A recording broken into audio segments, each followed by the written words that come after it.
Caribbean সাগরে অবস্থিত virgin আইল্যান্ডের ছোট্ট একটি দ্বীপ লিটল সেন্ট জেমস, যা এপিস্টিন আইল্যান্ড নামে পরিচিত। বন্ধুরা, আজকের ভিডিওটি এই রহস্যে ঘেরা আইল্যান্ড নিয়ে। ছোট্ট একটি দ্বীপ, বড় জোর 70-75 একর হবে, আজ সমস্ত পৃথিবীর মানুষের আগ্রহের কেন্দ্রবিন্দু।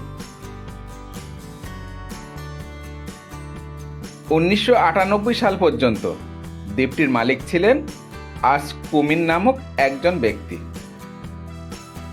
যার কাছ থেকে ওই বছরই দ্বীপটি কেনেন জেফরি এপিস্টিন নামক একজন কুখ্যাত বিলিয়নায়ার। তারপরেই এই দ্বীপকে ঘিরে তৈরি হয় এক রহস্যময় পাপের সাম্রাজ্য।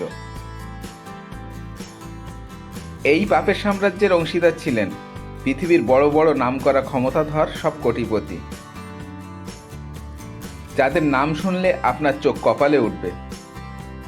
নামগুলো পরে জানব, তার আগে আসুন জেনে নিই কিভাবে এই পাপের সাম্রাজ্য তৈরি হলো আর কিভাবেই বা ভেঙে পড়ল।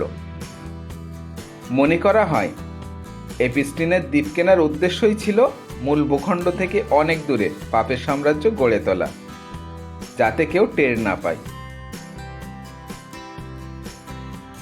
দ্বীপটি কেনার পর শুরু হয় ভোগ লালসার একটি সাম্রাজ্য, একটি জঘন্য যৌনচক্র। 14 থেকে 18 বছর বয়সী মেয়েদের কখনো কাজের লোভে, কখনো উচ্চশিক্ষার লোভে বা ক্যারিয়ার করে দেওয়ার অজুহাতে এই দ্বীপে আনা হতো। আর একবার এখানে এসে গেলে হতে হতো যৌন নির্যাতনের শিকার, বেরোনোর কোনো পথ ছিল না। এই নির্যাতন করত বিশ্বের তামাম সব বিখ্যাত নামি দামি লোকেরা। মেয়েদের আনার কাজটি করত এপিস্টিনের গার্লফ্রেন্ড ম্যাক্সওয়েল তার মহিলা সহযোগীদের মাধ্যমে। কিন্তু কথাই বলে, ধর্মের কল বাতাসে নড়ে। 2005 সালে একটি মেয়ের পরিবারের লোকেরা পাম বিচ পুলিশে অভিযোগ দায়ের করেন এপিস্টিনের বিরুদ্ধে। অভিযোগ ছিল কাজের লোভ দেখিয়ে তাদের মেয়ের উপর যৌন নির্যাতন করা হয়।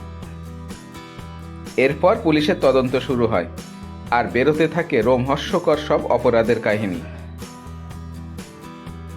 একে এপিস্টিন নিজে ছিল আমেরিকার প্রভাবশালী ধনী ব্যক্তি, তার উপর তার গ্রাহকরা ছিল আমেরিকার তথা বিশ্বের তাবর তাবর সব প্রভাবশালী ব্যক্তি। এই প্রভাবকে কাজে লাগিয়ে কেসটিকে চেপে দেওয়া হয়। মাত্র 18 মাসের জেল খেটে এপিস্টিন বেরিয়ে আসেন। কিন্তু পাপ চাপা থাকে না।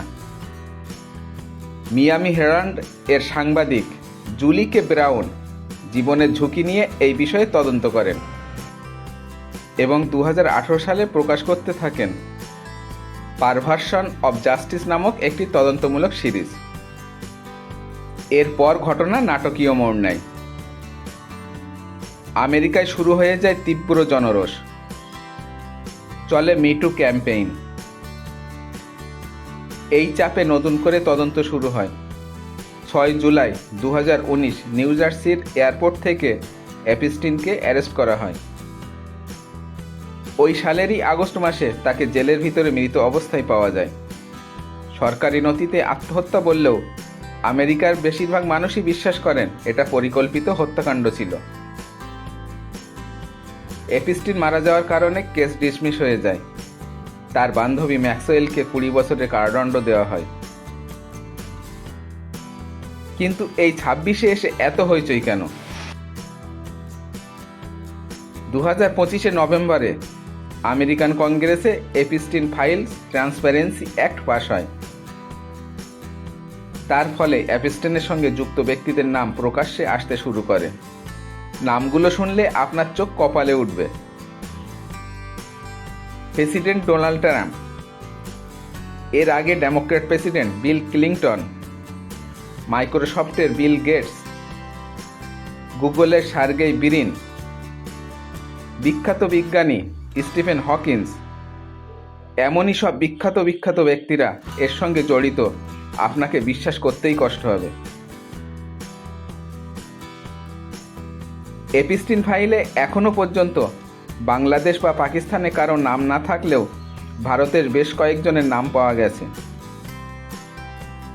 যার মধ্যে প্রধানমন্ত্রী নরেন্দ্র মোদী, শিল্পপতি অনিল আম্বানি, বিজেপি নেতা হরদীপ সিং পুরী, ধর্মগুরু দীপক চোপড়া, এছাড়া চলচ্চিত্র নির্মাতা মীরা নায়ার ও অনুরাগ কাশ্যপের নাম পাওয়া যায়। তবে অবশ্যই মনে রাখবেন, ফাইলে নাম থাকা মানে অভিযুক্ত নয়।